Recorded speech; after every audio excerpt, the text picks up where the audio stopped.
오늘 저는 여러분과 함께 내가 너희를 쉬게 하리라는 제목으로 말씀을 나누고자 합니다.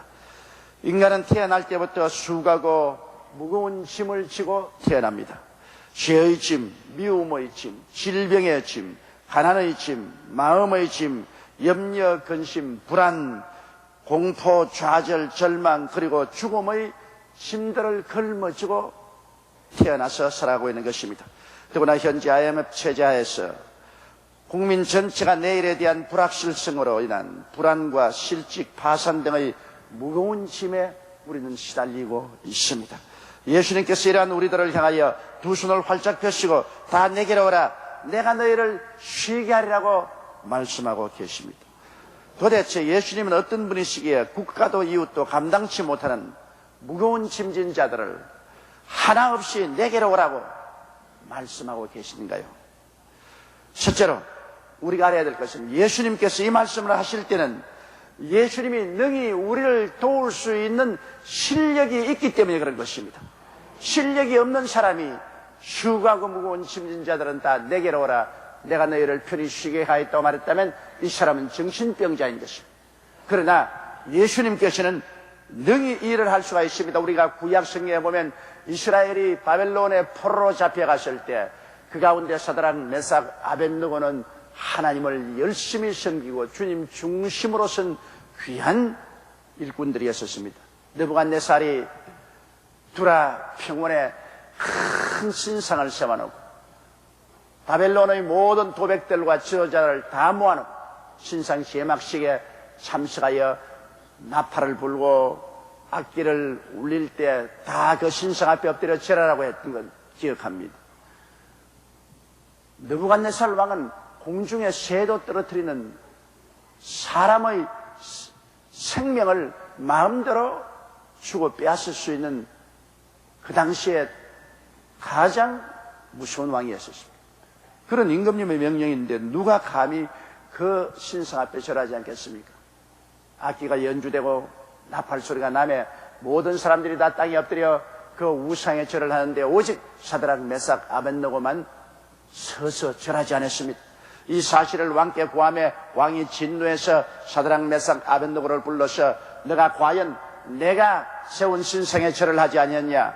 내가 다시 제2의 기회를 줄 테니 악기가 연주될 때 신상에 절하라. 그렇지 않으면 7배나 더 뜨겁게 한 불뭇불에 너희를 던져 넣어서 태워 죽이겠다. 그때 사드락과 메삭과 아벳느고가 한 말이 있습니다. 사드락과 메삭과 아벳느고가 왕에게 대답하여 가로되 느부갓네살이여, 우리가 이 일에 대하여 왕에게 대답할 필요가 없나이다. 만일 그럴 것이면 왕이여, 우리가 섬기는 우리 하나님이 우리를 극렬히 타는 불무 가운데서 능히 건져내시겠고 왕의 손에서도 건져내시리이다. 그리 아니하시더라도 왕이여, 우리가 왕의 신들을 섬기지도 아니하고 왕의 세우신 금신상에 절하지도 아니할 줄을 아옵소서. 그들은 단호한 신앙 고백을 했습니다. 만일 왕이 우리를 그 불타는 불무에 던져 넣어도 우리 하나님은 능히 우리를 건지신 전지전능 무소부지하신 하나님에 대한 확실한 신앙 고백을 했습니다. 그리고 하나님께서 우리를 건지지 아니하실지라도 우리는 우상에는 절대로 절하지 않겠다는 신앙의 충절을 그들은 고백했습니다. 얼마나 분노했던지 왕이 특명을 내려서 불뭇불을 7배나 뜨겁게 하고 군인들이 사드락과 메삭과 아벳느고를 묶어서 그 불뭇불로 끌고 가다가 그 불길에 휩싸여 죽기도 했습니다. 그러나 사드락과 메삭과 아벳느고를 불뭇불 가운데 던져 넣었는데 어떠한 일이 일어났습니까? 그곳에는 사드락과 메삭과 아벳느고 세 사람은 있은 게 아니라 제 네 번째 사람이 와서 그들과 함께 손을 잡고 불 가운데서 춤을 추고 있었습니다. 다니엘서 3장 24절로 25절에 보면 때 느부갓네살 왕이 놀라 급히 일어나서 모사들에게 물어가로되 우리가 결박하여 불 가운데 던진 자는 세 사람이 아니었느냐? 그들이 왕에게 대답하여 가로되 왕이여 올소이다. 왕이 또 말하되 가로되 내가 보니 결박되지 아니한 네 사람이 불 가운데로 다니는데 상하지도 아니하였고 그 넷째 모양은 신들의 아들과 같도다 하였습니다. 바로 이 네 번째 사람이 누구냐? 하늘과 땅의 모든 권세를 가지신 하나님의 아들 예수님이신 것입니다. 사드락과 메삭과 아벳니고의 신앙 고백과 그들의 충절의 고백을 쫓아서 주님은 보좌에서 뛰어내려 그 풀무불 가운데 뛰어들어와서 사드락과 메삭과 아벳니고의 결박을 다 풀고 불의 세력을 멸하고 그들과 함께 불구덩이 속에서 춤을 추고 있었습니다. 이것이 우리 주 예수님인 것입니다. 예수님께서 수고하고 무거운 짐진 자들은 다 내게로 오라, 내가 너희를 쉬게 하려고 한 말은 큰 말이 아닙니다. 예수님은 이와 같은 실력이 있습니다. 불꽃 가운데서도 자기의 백성들을 구출할 수 있는 능력의 하나님이신 것입니다. 마태복음 28장 18절에 예수께서 나와 일러 가라사대 하늘과 땅의 모든 권세를 내가 주셨다고 말한 것입니다. 지금 이 세상의 권세도 예수님의 손에 있고 하늘의 권세도 예수님 손에 있습니다. 그는 마태복음 28장 20절에 내가 너희에게 분부한 모든 것을 가르쳐 지키게 하라. 볼지어다 내가 세상 끝날까지 너희와 항상 함께 있으라고 말씀한 것입니다. 주님께서 가끔 가다가 우리와 함께 계시겠다고 말씀한 것이 아닙니다. 24시간 항상 어느 처소에든지 우리와 함께 계시겠다고 말씀하신 것입니다. 이 예수 그리스도의 말씀대로라면 주님은 이 자리에 우리와 함께 계신 것입니다. 이 예수님께서 우리에게 말씀한 것이 내게 와서 나의 멍에를 메고 내게 배우라고 그는 말씀하셨습니다. 그러므로 오늘 두 번째 생각하고 싶은 것은 주님의 멍에를 메라고 했는데 주님의 멍에는 도대체 무엇을 말하는 것입니까? 여러분, 옛날에 팔레스타인에서는 소로서 밭을 갈 때 어미소가 멍에를 걸머쥐고 새끼 소를 어미소 멍에 밑에 같이 세워서 밭을 갑니다. 큰 멍에가 어미소 목에 걸려있고 그 밑에 새끼 소가 함께 서서 밭을 갑니다. 이것은 새끼 소에게 밭을 가는 방법을 가르치는 것입니다. 똑바로 걸어가서 밭구랑을 똑바로 갈게 하는 것을 가르치는 것입니다. 그래서 농부가 이러 하고서 어미소의 채찍을 때리면 어미소가 잔뜩 긴장을 하고 온몸에 힘을 다 들이고 목에 힘줄을 내면서 그 멍에를 끕니다. 그런데 새끼 소는 그 옆에 어미의 멍에 밑에 들어있기 때문에 걸어가도 조금도 힘이 들지 않습니다. 아마 새끼 소는 가끔 가다가 어미를 바라고 말하겠습니다. 왜 이렇게 힘을 쓰는가? 나는 그냥 걸어가도 아무 힘도 안 드는데 어미는 온 목에 혈관을 세우고 몸 전체 근육을 뻣뻣하게 하고 땀을 뻘뻘 흘리며 애를 쓰며 장기를 끌고 가는가? 왜 이런가? 아마 새끼소는 이해를 할 수 없을 것입니다. 그러나 멍에는 어미소의 목 위에 얹혀 있습니다. 어미소는 그 뒤에 무거운 전기를 끌고 있습니다. 새끼는 그냥 어미소 곁에서 그 멍에 밑에 따라갈 따름인 것입니다. 멀리서 다른 사람이 볼 때는 새끼소가 어미소와 함께 멍에를 목에 걸고 끌고 가는 것이 보입니다. 그러나 실제로 새끼소에게 물어보면 내 목에는 멍에도 얹혀지지 아니했고 나에게는 짐도 없고 나는 쉽고 가볍게 어머니 멍에 밑에 그냥 따라갈 따름입니다. 그렇게 고백할 것입니다. 예수님께서 나의 멍에를 메고 내게 배우란 말은 바로 옛날에 팔레스타인에서 밭을 가던 짐승들을 제자들이 익히 알고 있기 때문에 그것을 비유해서 말한 것입니다. 예수님께서 나의 멍에라고 말했습니다. 너의 멍에가 아닙니다. 내 멍에를 메고 내게 배우라고 말씀하신 것입니다. 그러면 예수님의 멍에는 무엇이었습니까? 예수님은 이 땅에 오셔서 우리 위해서 멍에를 걸머쥐기 위해서 오셨습니다. 예수님의 멍에는 바로 갈보리산 십자가입니다. 예수님은 갈보리산 십자가의 멍에를 그의 몸에 걸머쥐고 그 멍에가 끌고 간 짐이 무엇입니까? 예수님이 멍에를 걸머쥐고 끌고 간 짐은 당신의 짐이 아니라 바로 인류에게 내려진 짐, 여러분과 나의 짐을 예수님은 당신의 멍에에 끌고 가신 것입니다. 예수님은 십자가 멍에에 우리의 죄짐을 짊어지셨습니다. 아담 하와 이후로 마지막 인류까지 지은 모든 죄를 예수님은 당신의 멍에에 걸머쥐고 가셨습니다. 그러므로 죄짐은 무거웠습니다. 힘들었습니다. 고통스러웠습니다. 예수님은 피를 흘리고 땀을 흘리고 살을 찢으면서 그 멍에를 걸머지신 것입니다.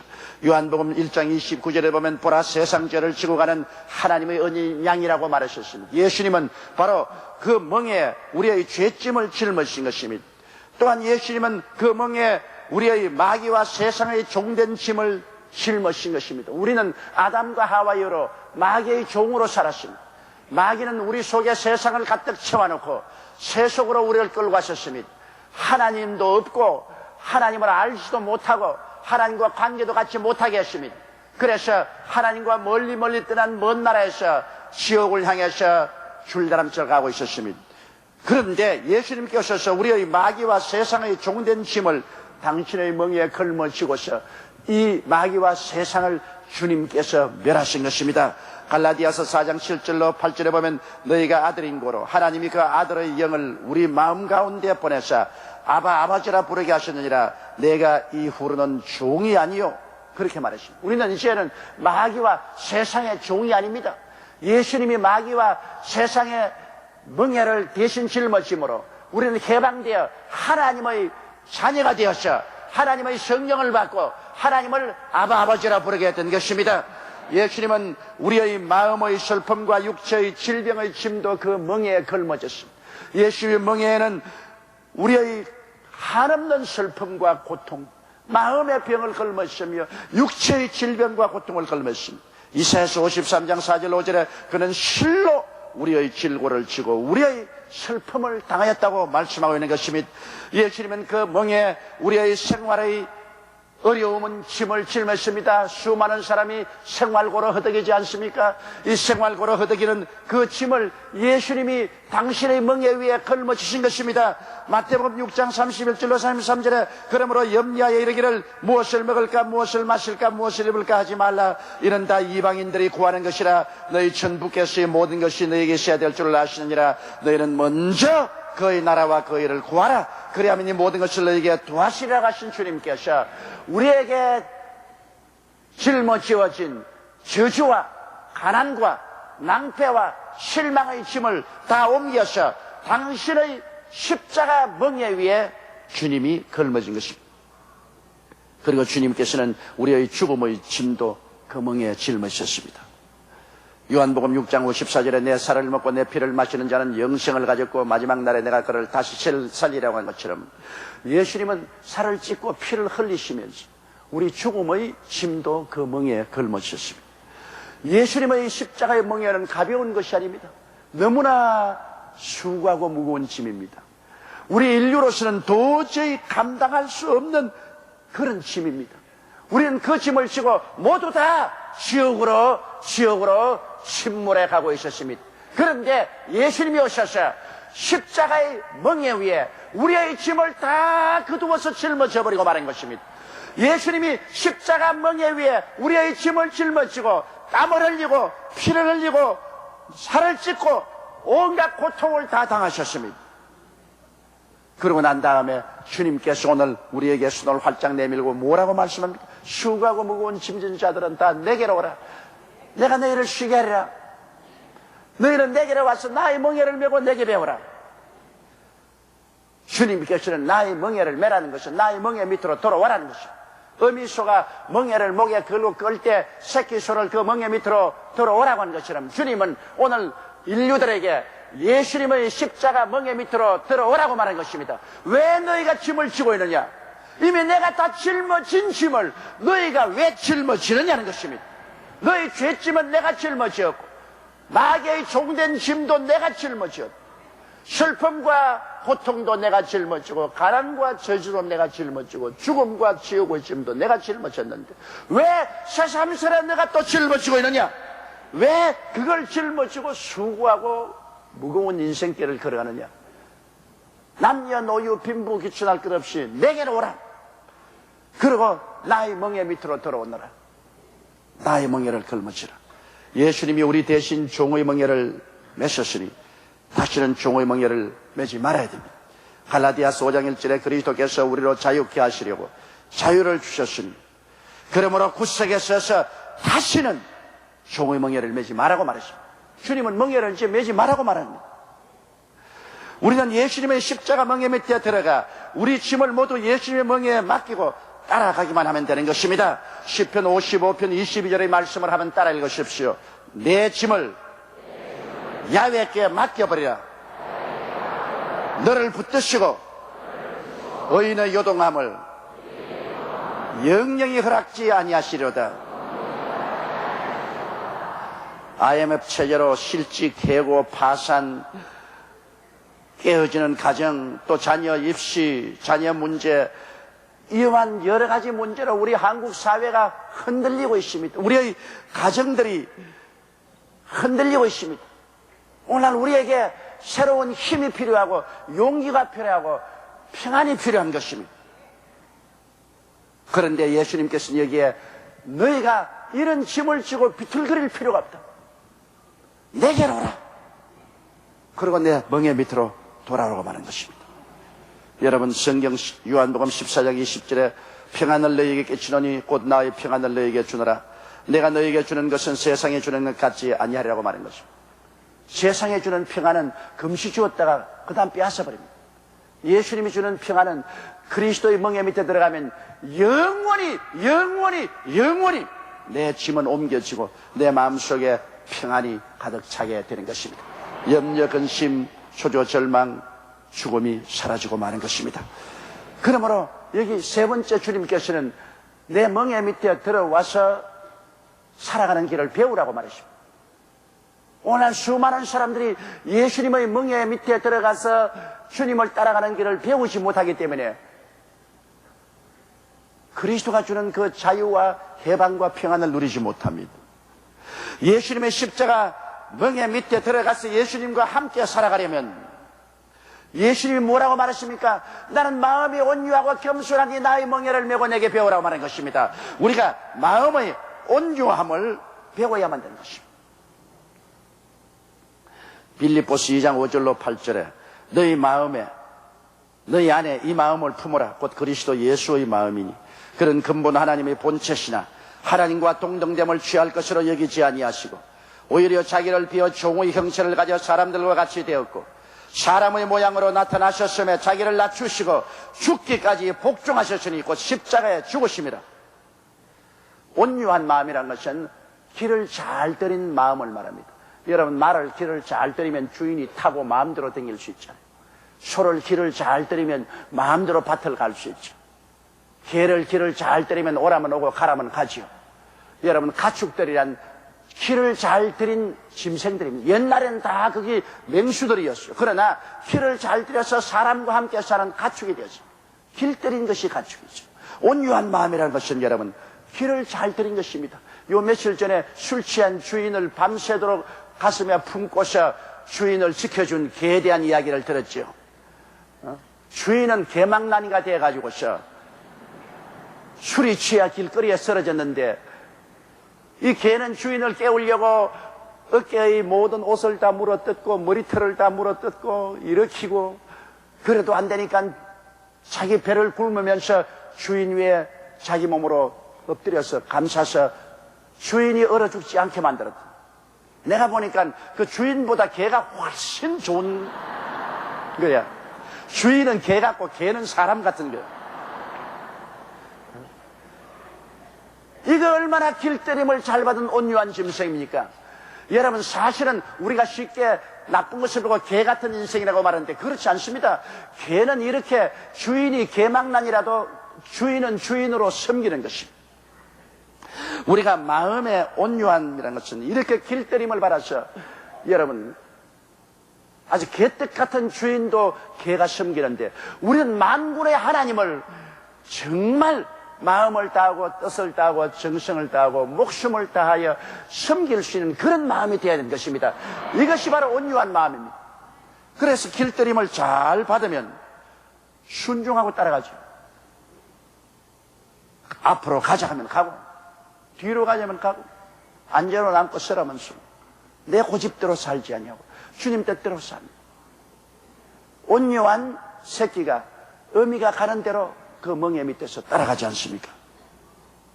이러므로 온유한 마음은 순종하고 잘 따르는 마음입니다. 예수님께서는 온유한 마음을 배워라. 나는 굉장히 온유하다고 예수님 말씀. 나는 아버지 하나님이 명하시면 죽기까지라도 복종한다. 아버지가 십자가 걸머지라면 십자가 걸머지고 죽으라면 죽는다. 나의 온유함을 배워라. 그러므로 천방지축으로 뛰는 마음에 길들임을 받게 하라. 순종을 배워라. 우리 신앙생활 가운데 가장 중요한 것은 하나님을 따라가는 마음인 것입니다. 순종하는 마음인 것입니다. 내 고집대로 내 마음대로 사는 것이 아닙니다. 순종이 제사보다 낫고 하나님의 말씀 듣는 것이 수양의 기름으로 드린 것보다 낫다고 성경은 말씀하고 있는 것입니다. 순종해야 예수님의 십자가 멍에 밑에서 우리가 따라갈 수 있지 않습니까? 그 다음 주님은 겸손한 마음을 배우라고 말했습니다. 겸손한 마음이란 자기를 자랑하거나 자기를 의뢰하지 않은 마음인 것입니다. 잠언서 3장 5절로 6절에 너는 마음을 다하여 야훼를 의뢰하고 내 명철을 의지하지 말라. 너는 범사의 그를 인정하라. 그리하면 내 길을 지도하시려. 겸손한 마음은 자기를 자랑하거나 자기를 의뢰하지 않은 마음인 것입니다. 주 예수님과 하나님을 자랑하고 주 예수님과 하나님을 의뢰하는 마음인 것입니다. 그리고 겸손한 마음이라는 것은 주님을 굳세게 믿는 믿음을 말하는 것입니다. 겸손한 사람은 자기를 의지하지 않냐고 주님을 죽도록 의지하는 것입니다. 눈에 나무 정가 안 보이고 귀에는 아무 소리 안 들리고 손에는 잡히는 없어도 한번 믿었으면 그대로 믿음으로 따라 나가는 것을 말하는 것입니다. 베드로전서 5장 6절로 7절에 그러므로 하나님의 능하신 손 아래서 겸손하라. 때가 되면 너희를 높이시리라. 너희 염려를 다 주께 맡겨버리라. 이는 제가 너희를 권고하시리라. 하나님 앞에 전적으로 맡기고 전적으로 의지하는 것입니다. 여러분, 이스라엘 백성이 하나님의 강한 순간 편팔로 애굽에서 300만이 따라 나왔으나 그들이 광야에서 다 죽고 적과 꾸려는 땅에 못 들어간 이유는 그들이 온유하지 아니했습니다. 길들임을 받지 않고 순종을 안 했고 겸손하지 않았습니다. 겸손해서 환경을 바라보지 않고 주님을 절대로 의지하고 따라가는 겸손한 마음이 있지 않고 어디 가나 자기들 고집을 내세우고 자기가 아는 체하고 자기들 주장을 했습니다. 나는 이런 이야기를 읽어본 적이 있습니다. 어느 가정에 어린 아들이 있었는데 정말 피아노를 잘 쳐요. 피아노에 천재적인 소질이 있습니다. 그러나 그를 가르칠 만한 선생이 오직 한 분밖에 없었습니다. 그러나 그 선생님은 이미 은퇴하셔서 학생을 받아들이지 않습니다. 그러나 어머님이 그 어린아이를 데리고 그 선생님에게 가서 한 번만 이 어린아이의 피아노 연주를 들어달라고 그랬습니다. 그래서 선생이 허락하는데 그 노 선생 앞에서 어린아이가 피아노를 치는데 거기에 불꽃같이 번뜩이는 천재성이 보였습니다. 선생님은 이미 은퇴해서 제자를 다시 안 받아주려 했지만은 이 어린아이의 피아노 솜씨를 보고는 그 마음에 불꽃이 올랐습니다. 이놈을 내가 키워야 되겠다. 그래서 그 선생이 온 정열을 다 퍼부었죠. 이 어린아이에게 피아노를 가르쳤습니다. 이 어린아이가 청년이 됐을 때 그는 아주 유능한 피아니스트가 되었습니다. 그가 데뷔하는 날 음악당에는 사람들이 꽉 들어찼습니다. 선생님은 2층에 앉아 있는데 이 청년은 피아노를 연주했습니다. 한국조 연주할 때마다 사람들은 모두 다 매료되었습니다. 사람들은 앙콜 박수를 치고 그리고 돈을 던졌습니다. 그가 연주하는 피아노 밑에는 돈이 1불짜리, 10불짜리, 20불짜리가 수북이 쌓였습니다. 연주가 끝날 때마다 사람들은 감격해서 와서 그냥 돈을 던졌습니다. 박수를 쳤습니다. 그런데도 불구하고 이 청년은 발코니 위에만 쳐다보고 있습니다. 사람들이 이상하게 생각했습니다. 이 청년은 박수 치는 사람도 바라보지 않냐고, 그 발밑에 떨어지는 수많은 지폐도 바라보지 않냐고, 오직 고개를 들어 발코니만 쳐다보고 있습니다. 일제히 사람들이 눈을 돌이켜 쳐다보니 그 발코니 위에 백발이 성성한 선생이 앉아서 그 제자를 보고 고개를 끄덕끄덕 하면서 그런 소로 중얼했습니다. 그래, 항상 위만 쳐다보라. 박수를 치는 사람을 쳐다보지 말고 발밑에 떨어지는 돈을 바라보지 말고 항상 위만 쳐다보라. 항상 위만 쳐다보면 너는 끝없이 발전할 것이다.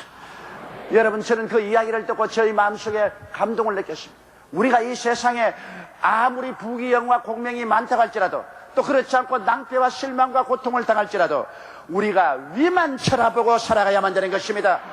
거기에는 하나님이 계시고 그 우편에 예수 그리스도가 앉아 계신 것입니다.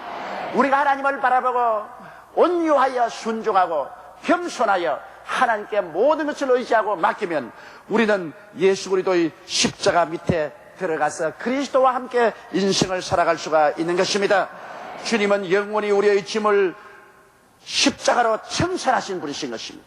우리가 온유하고 겸손하게 주님을 따르고 굳세게 믿고 의지하면, 그리고 간절히 기도하여 우리의 짐을 다 주님께 내어 맡겨버리면 예수님의 십자가 명의 그늘 밑에서 행하게 되고 우리의 삶은 쉽고 가볍게 살아갈 수가 있게 되는 것입니다. 여러분, 예수님은 지금도 우리의 짐을 지시는 하나님이신 것입니다. 시편 68편 19절을 한번 따라 말씀해 주십시오. 날마다 우리 짐을 지시는 주, 곧 우리의 구주이신 하나님을 찬송할지로다. 이 예수님께서 여러분을 향하여 오늘 손을 내밀고 IMF 한파로서 개인, 가정, 생활, 자녀, 사업 모든 것이 뒤어 흔들리고 불안하고 깨어지고 무너질 때 수고하고 무거운 짐진 자여, 왜 내가 짐을 지느냐? 왜 너가 짐을 지느냐? 다 내게로 오라. 그 짐 내가 십자가로 다 걸머졌으니 그 짐 내 십자가에서 내려서 짊어지지 말고 내게 맡기고 내 십자가 밑에 들어와서 나와 함께 가자. 나는 마음이 온유하고 겸손하다. 너도 온유해서 순종하고 겸손해서 하나님 믿고 나오면 내가 책임져 주마. 내가 다 걸머지고 가주마. 내가 도와주마. 내 멍에는 쉽고 내 짐은 가볍다. 인생을 쉽고 가볍게 소망과 기쁨과 즐거움을 가지고 살아라. 그렇게 주님께서 말씀하십니다. 오늘 이 주님을 향하여 우리는 두 손을 활짝 들고 천부의 여지없어서 손 들고 주여 내 짐을 다 주님께 맡기고 온유하고 겸손한 마음으로 주님 십자가 밑에 들어가서 주님을 따라가며 살겠나이다. 새로운 신앙 고백을 하고 오늘 예배를 마치고 나갈 때 짐 다 예수께 맡기고 쉽고 가볍게 나가십시오. 불꽃 가운데서 사드락과 메삭과 아벳네고를 건진 예수님은 오늘날 이 세상의 불꽃 가운데서 여러분과 나를 건져 주시는 것입니다. 우리 다 같이 고개 숙여 기도드리겠습니다. 전능하시고 거룩하신 우리 하나님 아버지, 예수님을 보내주셔서 주님이 우리 위해서 멍에를 걸머져 주신 것을 감사합니다. 예수의 멍에가 인생고를 다 걸머지시고 이제 우리를 십자가 밑에 들어와서 함께 가자고 말씀하십니다. 내가 너희 짐과 너희 고통을 다 짊어지셨으니 내 십자가 멍에 밑으로 돌아오라는 주님 앞에 우리 다 나오게 도와주시옵시고 우리 짐 다 주님께 맡겨버리고 쉽고 가볍게 주님과 함께 즐겁게 인생을 살아가게 도와주시옵소서. 오직 순종과 믿음으로 우리가 주님의 기적을 의지하고 살아가게 도와주옵소서. 예수님 이름으로 기도드리옵나이다. 아멘.